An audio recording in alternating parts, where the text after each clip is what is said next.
What's going on, everyone? So the San Antonio Spurs are 2-3 to start the season, and not quite where they want to be at, but you got to keep in mind, one, new team essentially, right? Wemby's in his second year. Yes, you have like Keldon Johnson and Sohan and various guys, but you got to keep in mind that Chris Paul is now just trying to get a feel for this team, and you're starting to see him start to come around. The assist totals are starting to go up. He's starting to find his groove offensively. Harrison Barnes is a guy that, he's trying to plug in and kind of see where he fits. Right? It's going to be a little bit of a process, a little bit of a learning curve. And this season in general is a development year, right? Chris Paul working with the young guys, Harrison Barnes working with the young guys. It's why you brought these two guys in.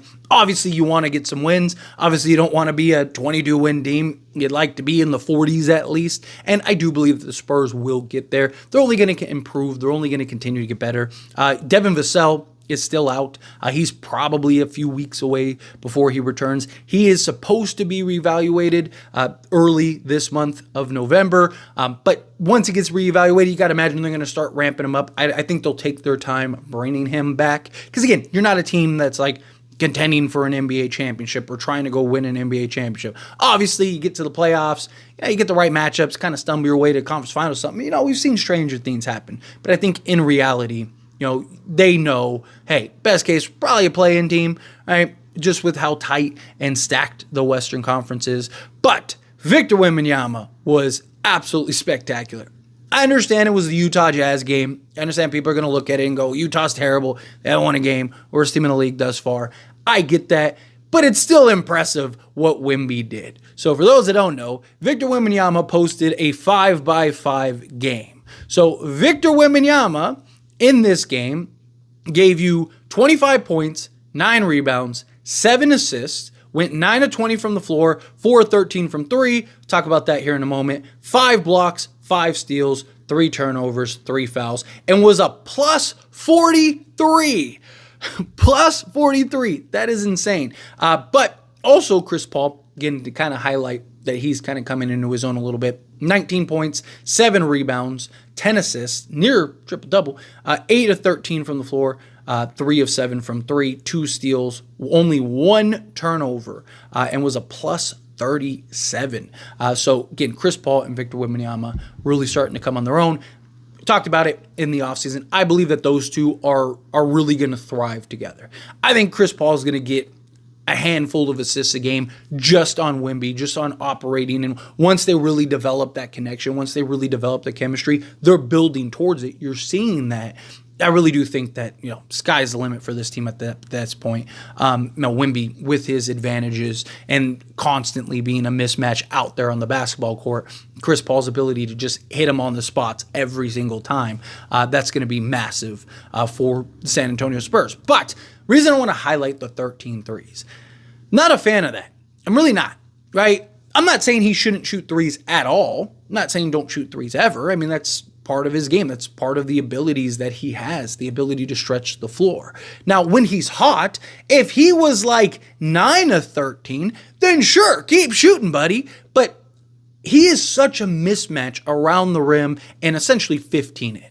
He's unstoppable. He could be 15 feet from the basket and just like Space Jam arms into the basket, right? Like it's ridiculous what he's able to do in that regard. But I don't like that he's essentially averaging like 6 threes a game. I mean, you look at even last year, he's not shooting well enough for him to do that, right? Even somebody like I highlighted, he took just slightly, it's like 0.2, but still more threes than Karl Anthony Towns, who is the best shooting big man in the league, and maybe even ever, as far as shooting the 3 ball goes. And you have a guy in Wemby who's shooting like 30% from 3 compared to a guy in Karl Anthony Towns who shoots like 40+% from 3. Like, okay, it's justifiable that Cat would be shooting 5 threes, although he's taken less since he's gone to the New York Knicks because he's playing the center spot again rather than the power forward spot, where Wemby playing the center spot, right? You understand you don't want him to get banged up too much. You want to kind of keep defenses honest, right? You don't want teams just packing the paint because he's always around the rim. It's not what I'm saying. It's not where I'm getting at. But I don't mind if he's taking a handful of threes a game, right?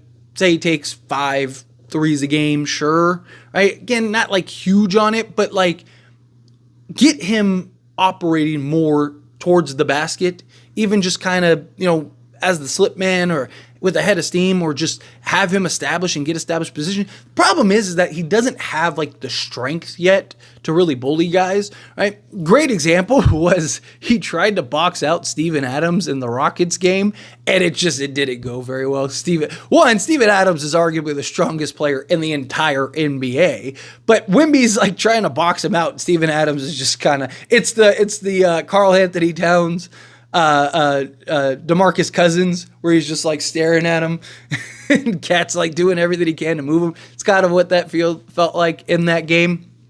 I understand he just doesn't have the size stuff, but put him in better actions to better maximize his size and his length is my point. Again, handful of threes, sure, right? I don't hate it. I don't love it, but I don't hate it, right? If he's taking somewhere 3 to 6 threes a game, sure, but for him to be in anywhere close to the 13 range, and he's only made 4 of them, right? Like that to me is like, again, if he's hot, keep going, right? Like if you start the game 3 of 4 from 3, then sure, if you want to open up a little bit and keep shooting some threes and keep knocking down some threes, sure. And then, say 8 threes in, he's 5 of 8 or 6 of 8, something like that, then sure. Yeah. Okay. Now, he's 7 of 10. He's, 9 of 13.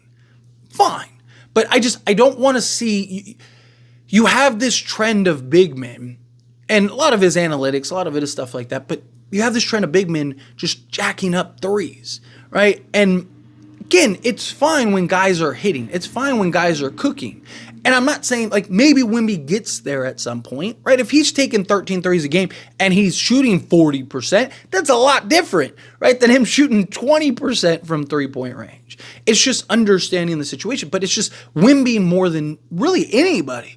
He's just so skilled and so gifted. Like, anytime he catches the ball within, like, 5 feet of the rim, it's a bucket.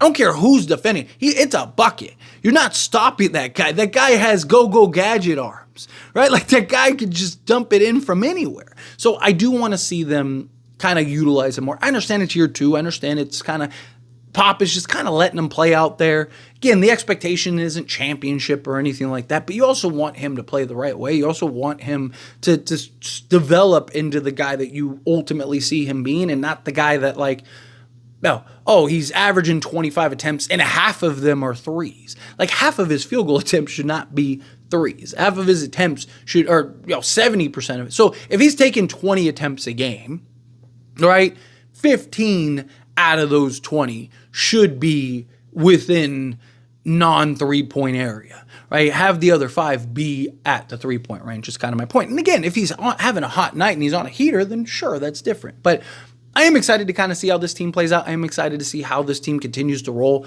how this team continues to develop. I do think that they're only going to get better once they get Devin Vassell back. He's going to help tremendously. He's a guy, 19, 20 points a game.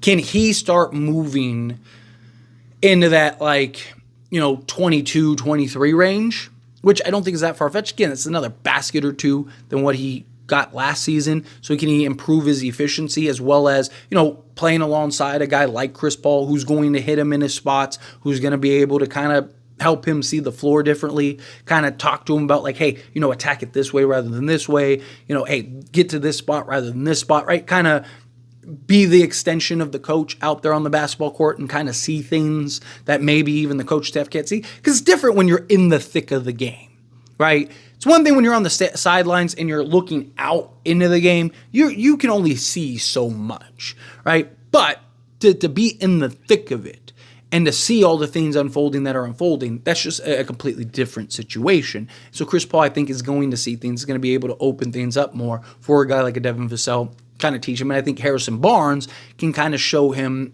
again, spots these. Because Harrison Barnes has been one of the ultimate role guys, right?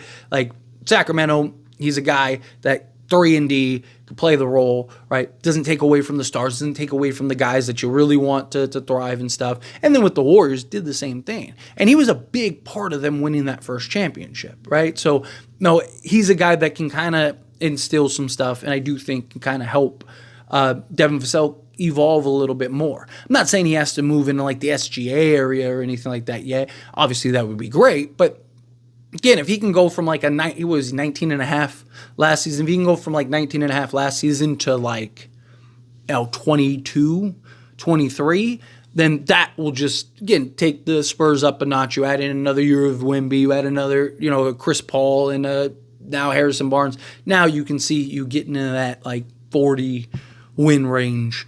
Maybe at worst high 30s. And you never know. A couple things kind of go your way all of a sudden. Like I said, you're in the play-in. You win 2 straight games. You're in the playoffs. It'd be a huge stride. Even just to make the playoffs would be a huge stride for this team, a huge jump and leap in the right direction, in a positive direction. But anyway, as always, this is a discussion, and I pass a question on you. Let me know your thoughts and opinions down in the comments below. What do you think? How do you feel? What are your thoughts? What do you think of Wemby's performance? Again, I don't care. That 5-5-5, 5-5-5. I think I did enough fives. That in and of itself is incredibly impressive. I know it's against Utah. People are going to try to undermine it because it's Utah. But that was special. But again, however you feel, whatever your thoughts are, I'd love to hear it. Let me know down in the comments below. That being said, if you haven't liked this video, hit that like button. Helps me a lot. Lets me enjoy these types of videos, and I truly appreciate it. Not subscribe channel, hit that subscribe button. Turn on the bell notifications. Appreciate y'all. See you in the next one. Thank you.